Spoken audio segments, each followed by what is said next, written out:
For your own mind, what do you think with that kind of comparison between a fella, Yeah. and a whiskey? I feel like As someone when we say be African artist as Yeah. well, but not Nigerian. So Yeah. you're a neutral ground.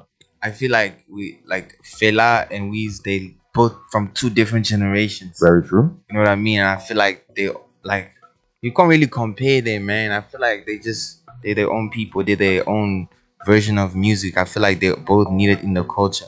I feel like the ones that come before definitely need their respect, you know, Mhm. and the one comes after also do need their respect. But I don't think because I don't know if you know Fali Pupa. You know Of course. Fali Pupa? Oh, of course. That's my uncle, right? Oh, really? Yeah. So I can never ever be like if people are ever going to compare me to my uncle, I can never say anything about that because, like, man, that's my inspiration, you know. So I feel like Kuti inspired a lot of Nigerian music, Yes. a lot of it. Even if you sometimes you won't even know he inspired you, Yes. you know. So I think that there shouldn't be even that comparison, man.